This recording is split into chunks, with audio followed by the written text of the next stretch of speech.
त्रिलोतिनि नन्दनुते गिरिवरविन्ध्य शिरोदिनि वासिनि विष्णुविलासिनि जिष्णुनुते भगवति हेशिति कण्ठकुडुम्बिनि भूरि कुडुम्बिनि भूरि कृते जय जय हे महिषासुरमर्दिनि रम्यकपर्दिनि शैलसुते. ഹരേ കൃഷ്ണ. കൃഷ്ണ ഗായത്രിയുടെ മറ്റൊരു അധ്യായത്തിലേക്ക് ഏവർക്കും സ്വാഗതം. ഇന്ന് തൃക്കാർത്തികയാണ് അല്ലേ? അപ്പൊ തൃക്കാർത്തികയുടെ പിന്നിലും ഒരു കഥയുണ്ട്. ആ കഥയെക്കുറിച്ച് നിങ്ങൾക്ക് പറഞ്ഞു തരാനും തൃക്കാർത്തികയുടെ മാഹാത്മ്യത്തെക്കുറിച്ച് നിങ്ങൾക്ക് എല്ലാവർക്കും പറഞ്ഞു തരാനായിട്ടാണ് ഞാൻ ഇന്ന് വന്നിരിക്കുന്നത്. അപ്പോൾ അധികം പറഞ്ഞ് ദീർഘിപ്പിക്കാതെ നമുക്ക് വീഡിയോയിലേക്ക് കടക്കാം. വൃശ്ചിക മാസത്തിലെ കാർത്തിക നക്ഷത്രവും പൗർണമിയും ചേർന്ന് വരുന്ന ഒരു ദിവസമാണ് നമ്മൾ തൃക്കാർത്തിക എന്ന് പറഞ്ഞ് ആചരിക്കാറുള്ളത്. തൃക്കാർത്തികയ്ക്ക് നമുക്ക് കേരളത്തിലും തമിഴ്നാട്ടിലും ഒക്കെ ഒരുപോലെ വളരെയധികം പ്രാധാന്യമുള്ള ഒരു ആഘോഷം തന്നെയാണ് തൃക്കാർത്തിക എന്ന് പറയുന്നത്. നമ്മൾ അന്നേ ദിവസം വീട്ടിലെല്ലാം വൈകുന്നേരമൊക്കെ ആയി കഴിഞ്ഞാൽ വീട്ടിലെല്ലാവരും വിളക്കൊക്കെ വെച്ച് വളരെ വിപുലമായിട്ട് തന്നെ വീടിനെ അലങ്കരിച്ച് അത്രയും മനോഹരമായിട്ട് ദീപങ്ങളൊക്കെ കത്തിച്ച് വെക്കുന്ന ഒരു ദിവസമാണ് തൃക്കാർത്തിക എന്ന് പറയുന്നത്. തൃക്കാർത്തികയുടെ ഉത്ഭവം തന്നെ തമിഴ്നാട്ടിൽ നിന്നാണ് എന്നതാണ് ഒരു അറിവ്. തൃക്കാർത്തികയ്ക്ക് നമ്മുടെ നവരാത്രിയുമായിട്ട് ഒരു ചെറിയ ബന്ധമുണ്ട്. നവരാത്രിയിലെ നവദുർഗാ ഭാവത്തെയാണല്ലോ നമ്മൾ നവരാത്രിയിൽ ദേവിയുടെ നവദുർഗാ ഭാവത്തെയാണല്ലോ നമ്മൾ ആരാധിക്കാറുള്ളത്. ആ നവദുർഗാ ഭാവത്തിലെ അഞ്ചാമത്തെ ഭാവമായ സ്കന്ദമാതാ ദേവിയുമായിട്ടാണ് തൃക്കാർത്തികയ്ക്ക് വളരെ വലിയൊരു ബന്ധമുള്ളത്. സ്കന്ദ മാതാവ് എന്ന് വെച്ചാൽ സ്കന്ദൻ എന്ന് വെച്ചാൽ മുരുകൻ, അതെല്ലാവർക്കും അറിയാം അല്ലെ. സ്കന്ദദേവൻ എന്ന് വെച്ചാൽ മുരുകദേവൻ എന്നാണ് അർത്ഥം. മുരുകന്റെ അമ്മയാകുന്ന ദേവി ഭാവത്തെയാണ് നമ്മൾ സ്കന്ദമാതാവ് എന്ന് പറയുന്നത്. അപ്പോൾ ഇന്നേ ദിവസമാണ് ദേവി പാർവതിക്ക് മുരുകനെ അതായത് കാർത്തികേയനെ തന്റെ മകനായി ലഭിക്കുന്നത്. അപ്പോൾ നിങ്ങളൊക്കെ ഒരു സംശയം ഉണ്ടാവും, നമുക്കൊക്കെ ഒരു ഡൗട്ട് ഉണ്ടാവും, തൃക്കാർത്തിക എന്ന് പറയുന്നത് മുരുകന്റെ പിറന്നാൾ ദിനമാണോ എന്ന്. പക്ഷെ അല്ല കേട്ടോ, അതിന് പിന്നിലും ഒരു കഥയുണ്ട്. സ്കന്ദൻ അല്ലെങ്കിൽ മുരുകൻ ജനിക്കുന്നത് തന്നെ താരകാസുരൻ എന്ന് പറയുന്ന അതിക്രൂരനായിട്ടുള്ള ഒരു അസുരനെ വധിക്കാനായിട്ടാണ്. അപ്പൊ എന്തുകൊണ്ടാണ് ഈ ഒരു അസുരനെ വധിക്കാൻ മുരുകൻ തന്നെ ജനനം എടുക്കുന്നത് എന്നുള്ള ഒരു കഥയിലേക്കാണ് നമ്മൾ കടക്കുന്നത്. ശുക്രാചാര്യരുടെ ശിഷ്യയായ മായ എന്നൊരു അസുര സ്ത്രീക്ക് കശ്യപ മുനിയിൽ ഉണ്ടാവുന്ന പുത്രനാണ് താരകൻ എന്ന് പറയുന്ന ഒരു മഹാക്രൂരനായ അസുരൻ. അങ്ങനെ താരകാസുരൻ കുറെ സംവത്സരങ്ങളോളം ബ്രഹ്മദേവനെ തപസ് ചെയ്യുകയാണ്. എല്ലാ അസുരന്മാരും അങ്ങനെ തന്നെയാണല്ലോ, ബ്രഹ്മദേവനെ അല്ലെങ്കിൽ ശിവശങ്കരനെ ഒക്കെ തപസ് ചെയ്ത് അതിക്രൂരമായിട്ടുള്ള വരമൊക്കെ പ്രാപ്തമാക്കി ദേവന്മാരെ ആക്രമിക്കാനായിട്ട് തുടങ്ങും.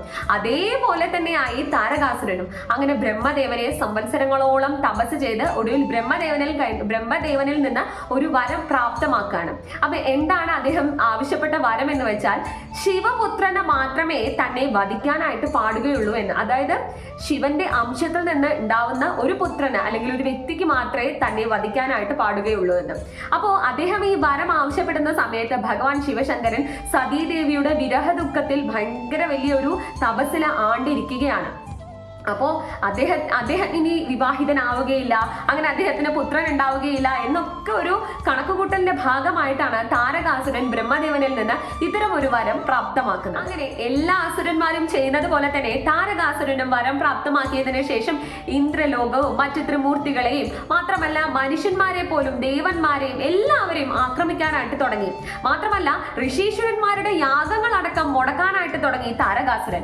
അങ്ങനെ താരകാസുരന്റെ ശല്യം സഹിക്കാൻ വയ്യാതെ വളരെയധികം ബുദ്ധിമുട്ടായിട്ടിരിക്കുകയായിരുന്നു ദേവരാജനായ ഇന്ദ്രൻ. അദ്ദേഹം അങ്ങനെ വേറെ ഒരു നിവർത്തിയും ഇല്ലാതെ ബ്രഹ്മദേവനിൽ അഭയം പ്രാപിച്ചു. അങ്ങനെ ബ്രഹ്മദേവനെ ചെന്ന് കാണുന്ന ദേവഗണങ്ങൾ എല്ലാവരും ബ്രഹ്മദേവനോടായിട്ട് പറയുകയാണ്, കണ്ടില്ലേ, അങ്ങയുടെ വരഫലത്തിന്റെ മേലെയാണ് താരകാസുരൻ ഇത്തരം ഹീനപ്രവർത്തികളിൽ ഏർപ്പെടുന്നത്. അദ്ദേഹം താരകാസുരൻ എല്ലാവരെയും വളരെ വലിയ രീതിയിൽ തന്നെ ദ്രോഹിക്കാനായിട്ട് തുടങ്ങി. എന്തെങ്കിലും ഒരു മാർഗം പറഞ്ഞു തരണമേ ബ്രഹ്മദേവ എന്ന് പറഞ്ഞിട്ടാണ് എല്ലാ ദേവഗണങ്ങളും ബ്രഹ്മദേവനെ സമീപിക്കുന്നത്. അപ്പൊ ബ്രഹ്മദേവൻ അവരോടായിട്ട് പറഞ്ഞു, ഇതിൽ എനിക്കൊന്നും തന്നെ ചെയ്യാനില്ല, നിങ്ങൾ അഭയം പ്രാപിക്കേണ്ടത് മഹാദേവനെയാണ്, അതായത് ശിവശങ്കരനെയാണ്. അദ്ദേഹത്തിൽ ഉണ്ടാവുന്ന പുത്രനെ മാത്രമേ താരകാസുരനെ വധിക്കാനായിട്ട് സാധിക്കുകയുള്ളൂ എന്ന്. പക്ഷേ ഇവിടെ സന്ദർഭം എന്താണെന്ന് വെച്ചാൽ മഹാദേവനാവട്ടെ സതീദേവിയുടെ വിരഹ ദുഃഖത്തിൽ ഘോര തപസ്സിലാണ് ഇരിക്കുന്നത്. അപ്പൊ എല്ലാവർക്കും മഹാദേവന്റെ സമീപം പോകാനായിട്ട് വളരെയധികം ഭയമാണ് തോന്നുന്നത്. കാരണം മഹാദേവന്റെ തൃക്കണ്ണ് തുറന്നു കഴിഞ്ഞാൽ പിന്നെ ഒന്നും തന്നെ ഉണ്ടാവില്ല, ഒന്നും തന്നെ അവശേഷിക്കില്ല, എല്ലാം അങ്ങോട്ട് ഭസ്മമായിട്ട് പോകും. അപ്പൊ എല്ലാവർക്കും മഹാദേവന്റെ സമീപം പോകാനായിട്ട് വളരെയധികം ഭയമായിട്ടാണ് നിൽക്കുന്നത്.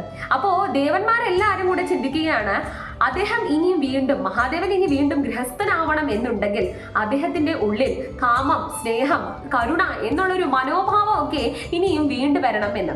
അങ്ങനെ ഒരു വികാരത്തിന്റെ ഉടലെടുക്കങ്ങൾ ഉണ്ടെങ്കിൽ മാത്രമേ അദ്ദേഹം ഒരു ഗൃഹസ്ഥനായി വീണ്ടും വരികയുള്ളൂ എന്ന്. അപ്പോ അതിനായി അവരൊരു ഉപായം കണ്ടെത്തുകയും ചെയ്തു. അങ്ങനെ ദേവന്മാരെല്ലാവരും കൂടെ ചേർന്ന് കാമദേവനെ പോയി കാണുകയാണ്. അദ്ദേഹം എന്ന് പറയുന്നത് അനുരാഗത്തിന്റെയും പ്രേമത്തിന്റെയും കരുണയുടെയും ദേവനാണ്. അങ്ങനെ കാമദേവന്റെ പഞ്ചബാണത്തിന്റെ സഹായത്താൽ മഹാദേവന്റെ ഉള്ളിൽ പ്രേമം, കരുണ, അനുരാഗം എന്നുള്ള വികാരങ്ങളൊക്കെ ഉടലെടുത്ത് തുടങ്ങുകയാണ്. അങ്ങനെ ഇതേ സമയം ഇവിടെ സതീദേവിയുടെ പുനർജന്മമായിട്ടുള്ള പാർവതീദേവി ഭഗവാൻ ശിവശങ്കരനെ തന്റെ പതിയായി ലഭിക്കാനായിട്ടുള്ള ഘോര തപസ്സിലാണ് അങ്ങനെ ഇരിക്കുന്നത്. സംവത്സരങ്ങളോളം നീണ്ടു നിൽക്കുന്ന പാർവതീദേവിയുടെ തപസ് പൂർത്തിയാവുകയും മഹാദേവൻ പാർവതീദേവിയെ കാണുകയും പാർവതീദേവിയിൽ അനുരക്തനാവുകയും അങ്ങനെ അവരുടെ വിവാഹം നടക്കുകയും ചെയ്തു. ഇതൊക്കെ അറിയുന്നുണ്ട് താരകാസുരനും. പക്ഷേ അദ്ദേഹത്തിന്റെ ഒരു ധൈര്യം എന്ന് പറയുന്നത് ഇവർക്ക് രണ്ടുപേർക്കും ഇടയിൽ പുത്രൻ ഒരിക്കലും ഉണ്ടാവാനുള്ള സാധ്യതയില്ല എന്നതാണ്. കാരണം പാർവതീദേവിക്ക് രതീദേവിയിൽ നിന്ന്, അതായത് കാമദേവന്റെ പത്നിയായ രതീദേവിയിൽ നിന്ന് വളരെ വലിയ രീതിയിലുള്ളൊരു ശാപം ലഭിച്ചിട്ടുണ്ട്. അതായത് മറ്റു സ്ത്രീകൾക്ക് എങ്ങനെയാണോ സന്താന ഭാഗ്യം ഉണ്ടാവുന്നത് അത്തരം രീതിയിൽ പാർവതീദേവിക്ക് സന്താന ഭാഗ്യം ഉണ്ടാവുകയില്ല എന്ന്. അതിനും ഒരു കാരണമുണ്ട്. കാമദേവൻ, രതീദേവിയുടെ ഭർത്താവായ കാമദേവൻ മഹാദേവന്റെ നേരെ പഞ്ചബാണം വിട്ടപ്പോൾ അദ്ദേഹത്തിന്റെ ക്രോധാഗ്നി ചെന്ന് പതിച്ചത് കാമദേവന്റെ മേലെയാണ്. അങ്ങനെ ക്ഷണം തന്നെ കാമദേവൻ ഭസ്മമായി മാറുകയും ഇതിന്റെ വിഷമത്താൽ രതീദേവി പാർവതീദേവിയെ ശപിക്കുകയും പിന്നെ വീണ്ടും കാമദേവന് പുനർജീവൻ കൊടുക്കുകയും ചെയ്യുന്നുണ്ട്. പക്ഷെ അപ്പോഴും അവിടെ ശാപം അങ്ങനെ തന്നെ നിലനിൽക്കുകയാണ്. ഇപ്പോൾ നല്ലൊരു സന്ദർഭം തെരഞ്ഞെടുത്ത് ദേവഗണങ്ങൾ എല്ലാവരും ചേർന്ന് ശിവപാർവതിമാരോട് അവരുടെ ദുഃഖങ്ങളെല്ലാം അറിയിക്കുകയാണ്. അതായത് താരകാസുരൻ എന്ന് പറയുന്ന വളരെ ക്രൂരനായ അസുരൻ അവർക്ക് നേരെ വരുന്നുണ്ട് എന്നും ഇന്ദ്രലോകം വരെ പിടിച്ചെടുക്കാനുള്ള വലിയ വലിയ പദ്ധതികൾ തയ്യാറാക്കുന്നുണ്ട് എന്നും മാത്രമല്ല ഋഷീശ്വരന്മാരുടെ യാഗങ്ങൾ പോലും മുടക്കുകയാണ്. മനുഷ്യന്മാർക്ക് പോലും ഭൂമിയിൽ പൃഥ്വി നിവാസികൾക്ക് പോലും ജീവിക്കാനുള്ള ഒരു വഴിയും ഇല്ല എന്നൊക്കെ പറഞ്ഞ് ദേവരാജനായ ഇന്ദ്രൻ മഹാദേവന്റെ അടുത്ത് എല്ലാ വിഷമവും അറിയിക്കുകയാണ്. അങ്ങനെ ഇവരുടെ വിഷമമൊക്കെ കേൾക്കുന്ന മഹാദേവന് മനസ്സിലാവുകയാണ് മഹാദേവൻ എന്ന് പറയുന്നത് സംഹാരരുദ്രനാണ്. അപ്പൊ അദ്ദേഹത്തിന് മനസ്സിലാവുകയാണ് താരകാസുരന്റെ സംഹാരത്തിനുള്ള ഒരു സൃഷ്ടി ഉണ്ടാവേണ്ട സമയമായിരിക്കണോ എന്ന്. അങ്ങനെ അദ്ദേഹം ഷൺമുഖനെ, അതായത് അദ്ദേഹത്തിന്റെ പുത്രനായ സ്കന്ദനെ സൃഷ്ടിക്കാനുള്ള എല്ലാ പദ്ധതികളും ഒരുക്കുകയാണ്. അങ്ങനെ ഭഗവാൻ മഹാദേവൻ ശിവശങ്കരൻ പഞ്ചമുഖധാരിയാവുകയാണ്. അദ്ദേഹത്തിന്റെ 5 മുഖത്തിൽ നിന്ന് 5 ജ്യോതി പുറപ്പെടുവിപ്പിക്കുകയും മാത്രമല്ല പാർവതീദേവി ദേവിയുടെ തിരുസ്വരൂപത്തിൽ നിന്ന് ഒരു ജ്യോതി പുറപ്പെടുവിക്കുകയും ചെയ്യുകയാണ്. അങ്ങനെ ഈ 6 ജ്യോതിസുകളെ അഗ്നിദേവനും വായുദേവനും കൂടെ ചേർന്ന് ഗംഗാ നദിയിൽ സമർപ്പിക്കുകയാണ്. അങ്ങനെ ഗംഗാദേവി ആവട്ടെ ഈ 6 ദിവ്യ ജ്യോതിസുകളെ തന്നിലേക്ക് സ്വീകരിക്കുകയാണ് ചെയ്യുന്നത്. അങ്ങനെ ഗംഗാദേവി ഈ ജ്യോതിസുകളെ ഒഴുക്കി കൊണ്ടുപോയി ഇന്ന് നമ്മൾ അറിയപ്പെടുന്ന ശരവണ പൊയ്കയിൽ ചെന്ന് എത്തിക്കുകയാണ്. അങ്ങനെ അവിടെ വെച്ചാണ് 6 ദിവ്യ താമരകളിലായിട്ട് ഈ 6 ദിവ്യ ജ്യോതിസുകളെ പ്രതിഷ്ഠിക്കുന്നത്. അങ്ങനെ ഈ 6 ദിവ്യ ജ്യോതിസിൽ നിന്ന് 6 മുഖങ്ങൾ ഉണ്ടായിത്തീരുകയാണ്. പിന്നീട് ഭഗവാൻ മഹാവിഷ്ണുവിന്റെ നിർദ്ദേശപ്രകാരം കാർത്തിക നക്ഷത്രത്തിലെ 6 ദേവിമാർ ചേർന്ന് ഈ 6 മുഖങ്ങളെ തന്നിലേക്ക് സ്വീകരിച്ച് മുലയൂട്ടി വളർത്താനായിട്ട് തുടങ്ങി. പിന്നീട് ഒരു സുദിനത്തിൽ ഈ 6 മുഖങ്ങളെയും കാണുന്ന പാർവതി ദേവി 6 മുഖങ്ങളെയും തന്നിലേക്ക് ചേർത്ത് ആലിംഗനം ചെയ്യുകയാണ്. അങ്ങനെയാണ് 6 മുഖങ്ങളും ഒരു ഉടലുമായി തീരുന്ന അറുമുഖൻ ഉണ്ടായിത്തീരുന്നത്. ശിവപാർവതിമാരുടെ ദിവ്യ ജ്യോതിസിൽ നിന്ന് ഉണ്ടായ ഈ പുത്രനെ ദേവി തന്റെ പുത്രനായി തന്നെ സ്വീകരിക്കുകയാണ്. അങ്ങനെ ദേവി അവന് സ്കന്ദൻ എന്നും ശ്രീമുരുകൻ എന്നും അറുമുഖൻ എന്നും ഒക്കെ നാമകരണം ചെയ്യുകയാണ്. അങ്ങനെ ആ വിശ്വത്തെ രക്ഷിക്കാനായിട്ടുള്ള വലിയൊരു സൃഷ്ടി തന്നെ അവിടെ ഉണ്ടായിത്തീർന്നു. അറുമുഖനായ സുബ്രഹ്മണ്യ സ്വാമിയെ ദേവി പാർവതിക്ക് കിട്ടിയ അസുലഭ ദിവസമാണ് ഇന്നേ ദിവസം കാർത്തിക നാളായിട്ട് നമ്മൾ ആഘോഷിക്കാറുള്ളത്. അങ്ങനെ അറുമുഖനെ കൈലാസത്തിലേക്ക് കൊണ്ടുവന്ന് ഭഗവാൻ ശിവശങ്കരൻ തന്നെ, അതായത് സ്വന്തം പിതാവ് തന്നെ അദ്ദേഹത്തിന്റെ ഗുരുവായി മാറി എല്ലാ യുദ്ധതന്ത്രങ്ങളും എല്ലാ ആയോധന വിദ്യകളും എല്ലാം പഠിപ്പിക്കുകയാണ് അദ്ദേഹത്തിന്. അങ്ങനെ ഒരു വലിയ യുദ്ധത്തിന് സജ്ജരാക്കി മാറ്റുകയാണ്. മാത്രമല്ല ദേവഗണത്തിന്റെ മുഴുവൻ സേനാധിപതിയാക്കുകയും സ്ഥാപിക്കുകയും ചെയ്യുകയാണ്. അങ്ങനെ സർവ്വസേനാധിപതിയായി മാറുകയാണ് ശ്രീ മുരുകൻ. അങ്ങനെ സേനാധിപതി ആകുമ്പോൾ ഒരു ആയുധം വേണമല്ലോ. അപ്പോൾ തന്റെ മാതാവായ പാർവതി ദേവിയുടെ സർവ്വശക്തിയും വെച്ച് ഒരു ആയുധമുണ്ടാക്കി അദ്ദേഹത്തിന് നൽകുകയാണ്. ആ ആയുധമാണ് വേല്. അങ്ങനെ വേല് കയ്യിലേന്തിയ നായകനാണ് വേലായുധൻ. അങ്ങനെ ശ്രീ മുരുകനും ദേവഗണങ്ങളെല്ലാം ചേർന്ന് താരകാസുരനെ ഒരു വലിയ യുദ്ധത്തിനായിട്ട് വെല്ലുവിളിക്കുകയാണ്. അന്ന് മുരുകന്റെ പ്രായം എന്ന് പറയുന്നത് 12 വയസ്സ് മാത്രമാണ്. പക്ഷേ ആ ഫലം എന്താണെന്ന് വെച്ചാൽ ശിവൻ ഉണ്ടാവുന്ന ഒരു പുത്രൻ, ഭഗവാൻ ശിവശങ്കരൻ ഉണ്ടാവുന്ന ഒരു പുത്രന്റെ കൈകൾ കൊണ്ടായിരിക്കും താരകാസുരന്റെ അന്ത്യം എന്ന് പറയുന്നത്. പക്ഷെ താരകാസുരന് ഈ കാര്യങ്ങളൊക്കെ അറിയാവുന്നിട്ട് പോലും അദ്ദേഹത്തിന് ഒരു പേടിയുണ്ടായിരുന്നില്ല. കാരണം ശ്രീമുരുകൻ എന്ന് പറയുന്നത് വെറും 12 വയസ്സ് മാത്രമായിട്ടുള്ള ഒരു ബാലകനാണ്. അപ്പൊ എനിക്ക് നിഷ്പ്രഭമായിട്ട് ഇദ്ദേഹത്തെ തോൽപ്പിക്കാൻ പറ്റും, ശ്രീമുരുകനെ വധിക്കാനായിട്ട് സാധിക്കുമെന്ന വലിയ ഉറച്ച ധൈര്യത്തോടു കൂടെ തന്നെയായിരുന്നു താരകാസുരൻ യുദ്ധത്തിന് വന്നത്. അങ്ങനെ അതിഘോരമായി സംവത്സരങ്ങളോളം നീണ്ടു നിൽക്കുന്ന യുദ്ധത്തിനൊടുവിൽ താരകാസുരനെ വധിച്ച് ആ ഒരു യുദ്ധത്തിൽ വിജയം പ്രാപ്തമാക്കുകയാണ് ശ്രീ സുബ്രഹ്മണ്യൻ. അതുകൊണ്ട് തന്നെ അദ്ദേഹത്തിന് ജയന്തിനാഥർ എന്നൊരു പേരും കൂടിയുണ്ട്.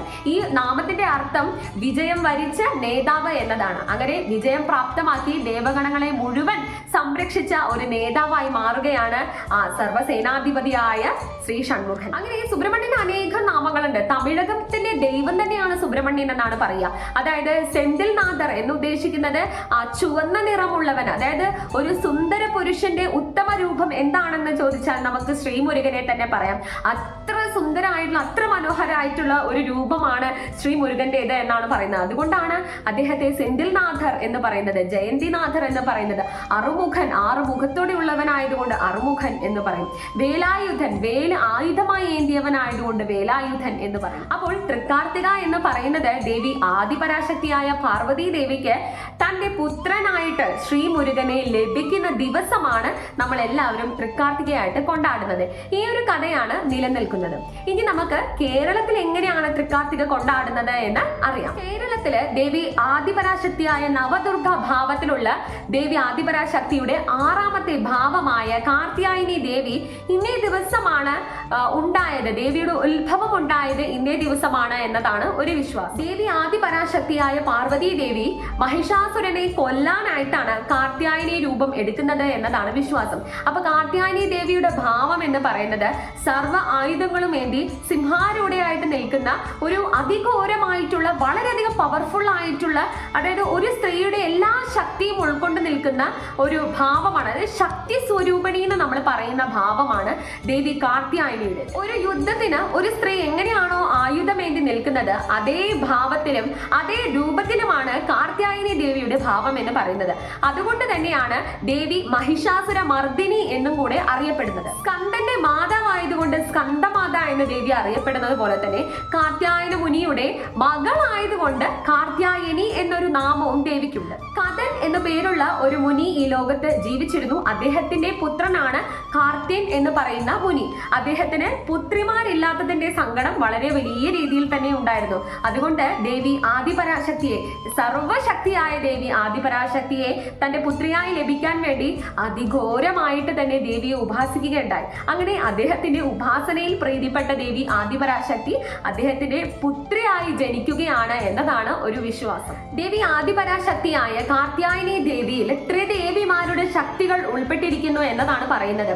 അതായത് ഈ ദേവി കാർത്യായനിയിൽ നിന്ന് നമുക്ക് വളരെ വലിയൊരു സന്ദേശം നമുക്ക് ഉൾക്കൊള്ളാനായിട്ട് സാധിക്കും. അതായത് സ്ത്രീകൾ ആരും അബലയല്ല എന്നും സ്ത്രീകൾക്ക് തങ്ങളുടേതായ ശക്തി അവർക്ക് ആവശ്യമുള്ള സമയത്ത്, അവർക്ക് അവരെ തന്നെ പ്രൊട്ടക്ട് ചെയ്യാനായിട്ട് അവർക്ക് ആവശ്യമുള്ള സമയത്ത് അവരുടെ ഉള്ളിൽ തന്നെ നിലകൊള്ളുന്നുണ്ട് എന്നുള്ളതിന്റെ വളരെ വലിയ സന്ദേശമാണ് ദേവി കാർത്യായനി ദേവിയിൽ നിന്ന് നമുക്ക് ലഭിക്കുന്നത്. അതുകൊണ്ട് തന്നെ ഏതൊരു സ്ത്രീയാണോ അന്നദാതാവാകുന്നത്, അല്ലെങ്കിൽ ഏതൊരു സ്ത്രീയാണോ അന്നദായകയാവുന്നത്, അതേ സ്ത്രീ തന്നെ ഒരു വ്യക്തിയുടെ ഒരു ജീവൻ എടുക്കാനും പ്രാപ്തയാണ് എന്ന് പ്രപഞ്ചത്തിലേക്ക് കൊടുക്കുന്ന വലിയൊരു സന്ദേശം തന്നെയാണ്.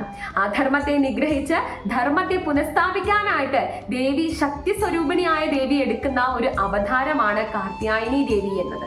കാർത്യായനി എന്ന നാമത്തിന് മറ്റൊരു അർത്ഥവും കൂടിയുണ്ട്. വിശുദ്ധിയിലേക്ക് പ്രയാണം ചെയ്യുന്നവൾ, അതായത് വിശുദ്ധി എന്ന് ഉദ്ദേശിക്കുന്നത് പ്യൂരിറ്റി എന്നതാണ്. പ്യൂരിറ്റിയിലേക്ക് യാത്ര ചെയ്യുന്നവൾ എന്നതാണ് കാർത്യായനി എന്ന നാമത്തിന് മറ്റൊരു അർത്ഥം. അതുകൊണ്ട് തന്നെ നമ്മുടെ ശരീരത്തിൽ വിഷാംശം കൊണ്ടോ അല്ലെങ്കിൽ ശരീരത്തിൽ എന്തെങ്കിലും തരത്തിലുള്ള ഈ പോയിസൺ ഒക്കെ അടിച്ചിട്ടുള്ള എന്തെങ്കിലും അസുഖങ്ങൾ ഉണ്ട് എന്നുണ്ടെങ്കിൽ ദേവി ആദിപരാശക്തിയുടെ കാർത്യായനി ഭാവത്തെ ആരാധിച്ചു കഴിഞ്ഞാൽ വളരെ വലിയ രീതിയിലുള്ള രോഗമുക്തി ഉണ്ടാവാനായിട്ട് സഹായിക്കുമെന്നതാണ് മറ്റൊരു വിശ്വാസം. അപ്പോൾ ഇത്രയുമാണ് എനിക്ക് തൃക്കാർത്തികയെ കുറിച്ച് നിങ്ങൾക്ക് എല്ലാവർക്കും പറഞ്ഞു തരാനായിട്ടുള്ളത്.